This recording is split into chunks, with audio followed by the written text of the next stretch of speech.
Hello बच्चों, कैसे हैं आप सब लोग।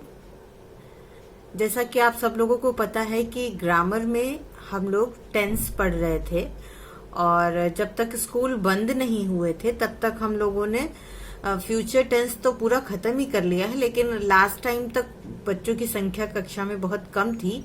इस वजह से फ्यूचर टेंस बहुत बच्चे नहीं अटेंड कर पाए, इसलिए फ्यूचर टेंस का मैं वीडियो बना रही हूँ। इसको आप लोग सब लोग ध्यान से देखें, समझें और अगर कोई क्वेश्चन हो तो उसे इसी वीडियो के कमेंट बॉक्स में जाके छोड़ दीजिएगा, मैं देखकर उसका जवाब दे दूंगी। एक और बात, अगर अभी तक आपने मेरे चैनल को सब्सक्राइब नहीं किया है तो उसको सब्सक्राइब कर लीजिए। वीडियो पसंद आएगा तो उसे लाइक करिएगा और किस किस बच्चे ने देखा है मेरे वीडियो को पूरा, इसको बीच में स्किप नहीं करिएगा।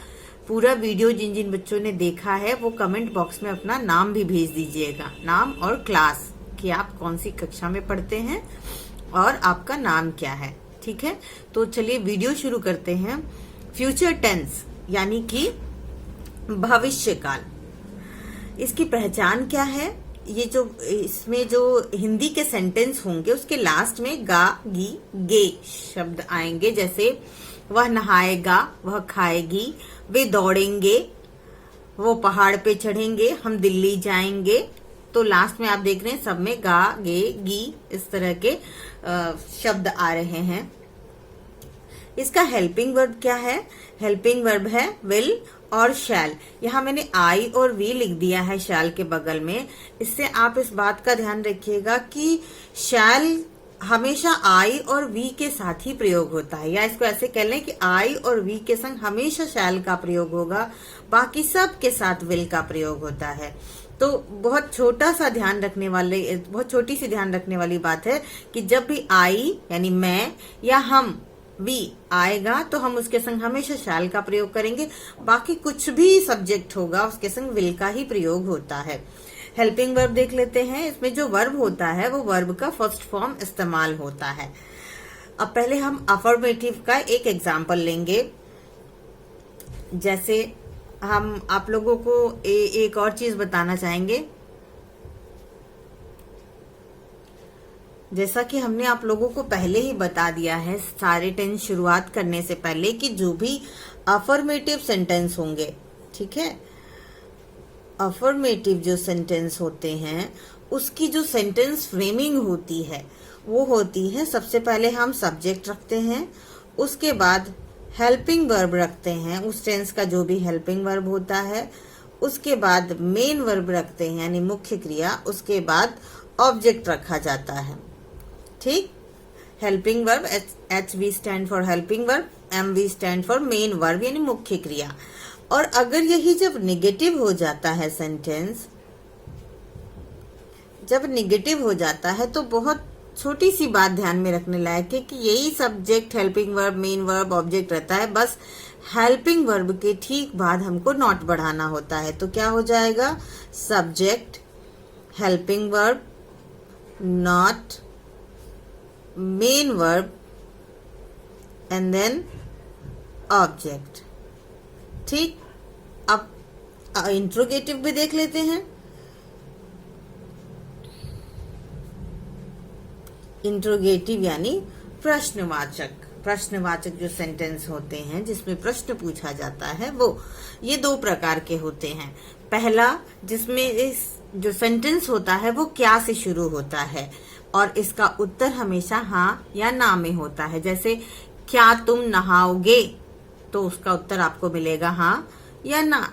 क्या तुमने खाना खा लिया है, ये प्रेजेंट टेंस का उदाहरण है, लेकिन फिर भी देख लीजिए कि क्या तुमने खाना खा लिया है, हाँ या ना।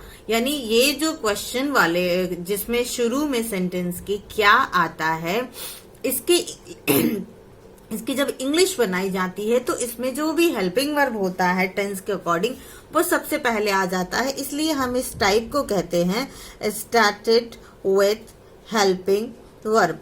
इसको अभी ये प्रश्न का प्रकार बता रही हूं मैं, जो प्रश्नवाचक सेंटेंस होते हैं ये क्या से शुरू होते हैं, क्या से शुरू होते हैं। ठीक, और जो दूसरा प्रकार है वो है स्टार्टेड विथ क्वेश्चन वर्ड, ये जब इंग्लिश में ट्रांसलेट होंगे तो इसमें जो क्वेश्चन वर्ड होता है वो सबसे पहले आ जाता है। ये भी मैं आपको बताती हूँ विस्तार से, पहले इसको समझ लीजिए। स्टार्टेड विथ क्वेश्चन वर्ड, इसमें हम पहचानेंगे कैसे कि कौन सा sentence started with question word है। तो ये तो क्या से शुरू हुआ, लेकिन ये जो क्वेश्चन वर्ड वाले होते हैं इसमें जो प्रश्नवाचक शब्द होते हैं, प्रश्नवाचक शब्द जैसे कब, क्यों, कहाँ, कैसे, किसको, ये सब ये शुरू में आते हैं।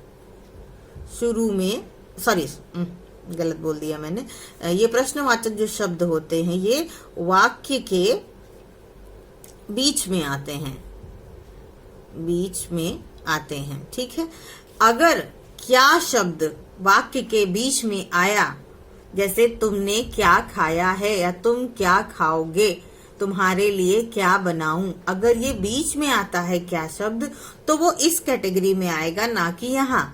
क्योंकि ये जो प्रश्न अगर क्या आएगा तो ये इस कैटेगरी में आएगा, क्योंकि उसका उत्तर हाँ या ना में नहीं होता है। तो ध्यान रखें, दो तरह से प्रश्नवाचक शब्द होते हैं। एक हिंदी में पहले बता देती हूँ, हिंदी में क्या से शुरू होगा तो स्टार्टेड विथ हेल्पिंग वर्ब में आएगा, वो उसको स्टार्टेड विथ ऑक्सिलरी भी कहते हैं। और जो दूसरा प्रकार होता है इसमें जो प्रश्नवाचक शब्द होता है, कब, किसको, कहाँ, कितना, ये जो होता है ये वाक्य के बीच में आते हैं। जैसे तुम कहाँ रहते हो, तुम कहाँ जाओगे, तुम कहाँ जा रहे हो, तुमको किसने मारा। देखा, ये जो प्रश्नवाचक शब्द हैं ये हमेशा बीच में आए हैं। तो ये दोनों तो प्रकार हैं। अब इसकी फ्रेमिंग कैसे होती है ये देख लेते हैं। स्टार्टेड विथ हेल्पिंग वर्ब, अब आपको यही एक ही याद रखिएगा, इसी से सारे याद रहेंगे, क्योंकि बार बार हौच पौच हो जाता है। स्टार्टेड विथ हेल्पिंग वर्ब यानी यही वाले में बस इसको उठा के इधर कर देंगे, ये इधर हो जाएगा, फिर ये, फिर ये, फिर ये। देखिए कैसे बनता है। सबसे पहले हेल्पिंग वर्ब हो जाएगा, हमने सपोज इसको यहां कर लिया तो हेल्पिंग वर्ब, फिर सब्जेक्ट यानी कर्ता। अब ये तो इधर चला गया है, अब बचा मेन वर्ब और उसके बाद बचा ऑब्जेक्ट। अभी मैं इन सबके एग्जाम्पल्स भी बताऊंगी आपको, पहले आप इसको प्रकार को समझ लीजिए कि कैसे सेंटेंस फ्रेमिंग होती है, फिर अभी हम इसको विस्तार से भी समझाएंगे आपको। दूसरा क्या है, स्टार्टेड विथ क्वेश्चन वर्ड, ये भी उतना ही आसान है। हमको क्या करना है, ये जो है framing, helping verb, subject, main verb, object, इसके भी पहले एक क्वेश्चन वर्ड लगा देना है। देखिए कैसे बनेगा ये क्वेश्चन वर्ड, ठीक है। उसके बाद आएगा हेल्पिंग वर्ब, उसके बाद आता है सब्जेक्ट, उसके बाद आता है मेन वर्ब और उसके बाद आता है ऑब्जेक्ट। ठीक, यही वाला है, बस क्वेश्चन वर्ड पहले आ गया है। कभी कभी ये थोड़ा सा चेंज हो जाता है, मैं बताऊंगी आपको जब ये आएगा ये वाला, क्योंकि कभी कभी जब सेंटेंस में कौन आता है यानी हु, कितना आता है, हाउ मच, हाउ मेनी, या हुज, तो इसमें थोड़ा सा ये फ्रेमिंग चेंज होती है। ये हम आपको पढ़ाते समय ही बताएंगे, यहाँ पे बहुत कंफ्यूजन हो जाएगा, तो ये आपको याद रखना है। देखिए एक बार फिर से बता देती हूँ, अगर साधारण वाक्य है अफर्मेटिव तो subject, helping verb, main verb, object, एक ही से बताऊंगी आपको दोहराने के लिए। अगर निगेटिव होगा तो हमको हेल्पिंग वर्ब के बीच में नॉट बढ़ा देना है। देखिए subject, helping verb, not, main verb, object, ठीक है। अगर स्टार्टेड विथ हेल्पिंग वर्ब है यानी क्या से शुरू होने वाला है, इसको उठा के इधर कर देंगे तो हो जाएगा हेल्पिंग वर्ब, फिर सब्जेक्ट, फिर मेन वर्ब, फिर ऑब्जेक्ट। और अगर दूसरा वाला है जिसमें प्रश्नवाचक शब्द बीच में आता है तो उसको हम कहते हैं started with question word. Same है यही, इसको उठा के हमने यहाँ रखा था, उसके भी पहले क्वेश्चन वर्ड रख देंगे। देखिए हेल्पिंग वर्ब था, सब्जेक्ट था, मेन वर्ब था, ऑब्जेक्ट था, हमने क्या किया, इसके भी पहले क्वेश्चन वर्ड रख दिया। Question word, helping verb, subject, main verb and then object. अब हम एग्जाम्पल देखते हैं। हम पढ़ रहे थे फ्यूचर टेंस, गा, गे, गी इसकी पहचान है। हेल्पिंग वर्ब है विल, शैल, आई और वी के संग शैल लगेगा, बाकी सबके संग विल लगेगा। वर्ब का फर्स्ट फॉर्म होगा इस्तेमाल। और एग्जाम्पल देखेंगे अफर्मेटिव का पहला एग्जाम्पल कि वह कल दिल्ली जाएगा। ठीक, ये अफर्मेटिव है। अब देखिए हमने अफर्मेटिव की फ्रेमिंग क्या बताई है कि हमको सबसे पहले सब्जेक्ट रखना है। ठीक है, तो कौन दिल्ली जा रहा है? सब्जेक्ट यानी कर्ता, जो काम करने वाला होता है उसी को हम कर्ता कहते हैं, अंग्रेजी में उसको सब्जेक्ट कहते हैं, इसलिए हम यहाँ एस लिखते हैं।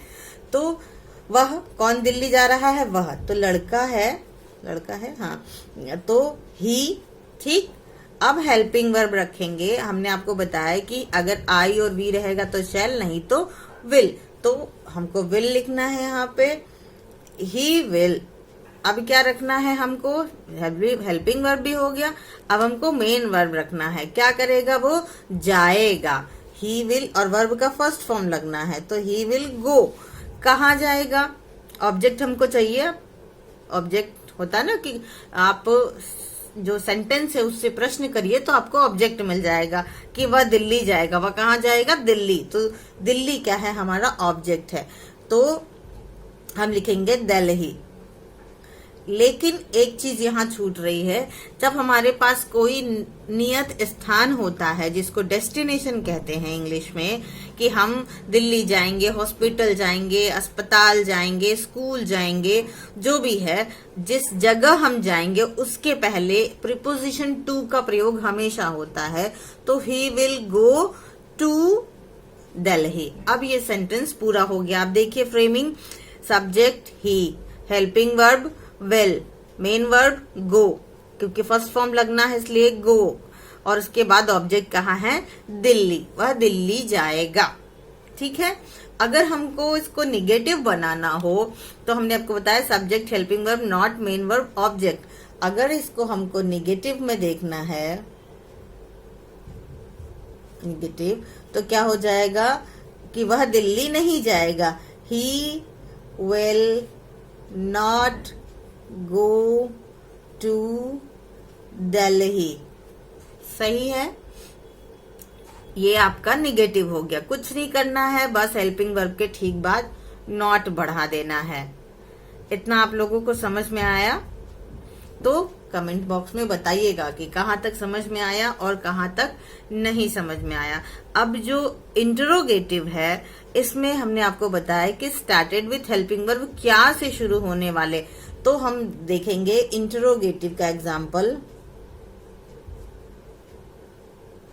इंटरोगेटिव में हम स्टार्टेड विथ हेल्पिंग वर्ब, इसका एग्जाम्पल देखेंगे कि क्या तुम खाना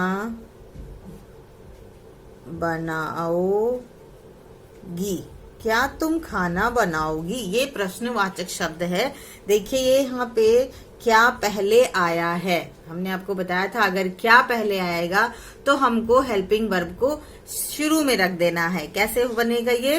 देखिए ये हमने बताया है आपको, हेल्पिंग वर्ब पहले रखना है, फिर सब्जेक्ट, फिर मेन वर्ब, फिर ऑब्जेक्ट। तो क्या बनेगा? हेल्पिंग वर्ब तुम के हिसाब से यानी यू के हिसाब से विल आएगा, क्योंकि शैल तो आई वी के संग आएगा, तो तुम के हिसाब से हम लिखेंगे विल। अब हमको क्या लिखना है इसके बाद? सब्जेक्ट, कौन खाना बनाएगा? तुम, विल यू।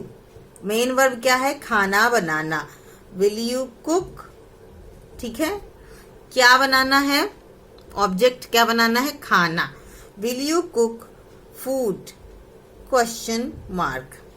ये कंप्लीट हो गया। देख लीजिए, मिला लीजिए, helping verb, subject, main verb खाना बनाना यानी कुक, और ऑब्जेक्ट क्या बनाना? खाना। ठीक है, खाना बनाने के लिए ही कुक शब्द का इस्तेमाल होता है, इसलिए यहाँ पे खाना बोला जा रहा है। उसके बाद फूड अलग से लिखना पड़ेगा क्योंकि खाना बनाओगी दो अलग शब्द है ये।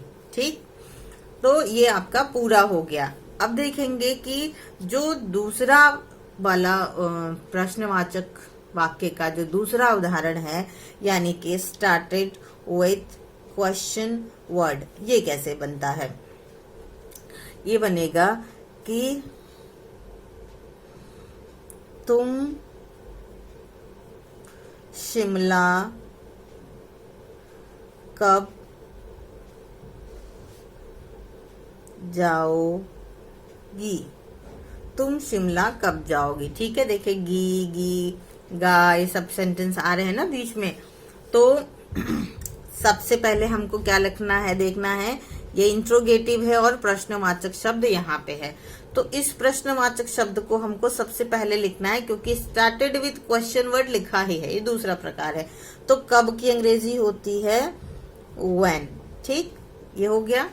अब इसको देखिए कि स्टार्टेड विथ क्वेश्चन वर्ड का क्या फ्रेमिंग है सेंटेंस का। क्वेश्चन वर्ड लिख दिया, इसके बाद हेल्पिंग वर्ब रखना है।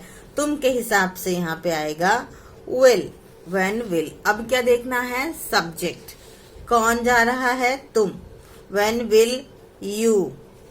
मेन वर्ब क्या है, सब्जेक्ट के बाद जाना, when will you go. Object का है, क्या है, कहाँ जाना है, तो when will you go to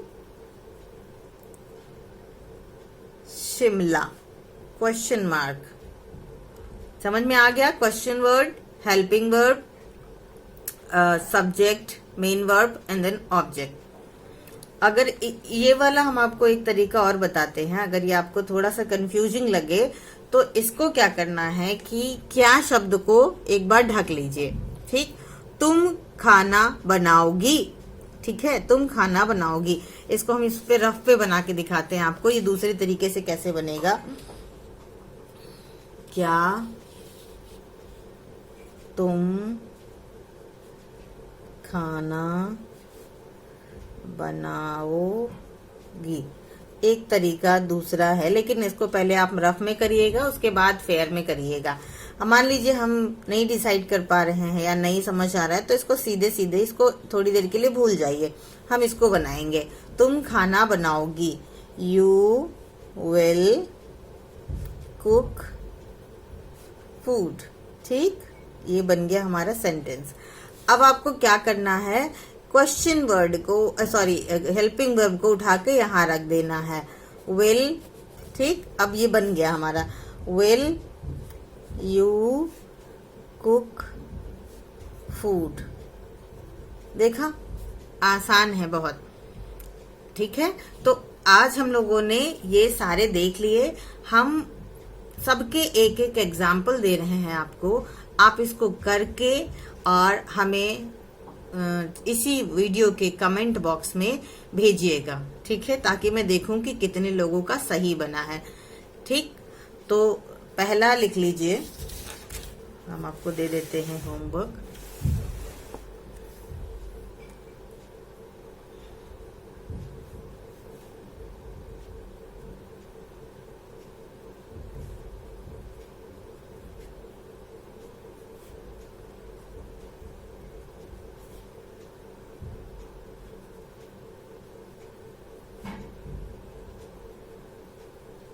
मैं कल तुम्हें अंग्रेजी पढ़ाऊंगी। पहला एग्जाम्पल अफर्मेटिव का है। दूसरा एग्जाम्पल, मैं आगरा नहीं जाऊंगा। ठीक, तीसरा example started with helping verb का है, क्या तुम मुझे अपनी कलम दोगी। चौथा है, हम कब बनारस पहुंचेंगे। ठीक है, ये 4 होमवर्क दिया मैंने आप लोगों को, इसको सॉल्व करके और कमेंट बॉक्स में भेज दीजिएगा। ठीक।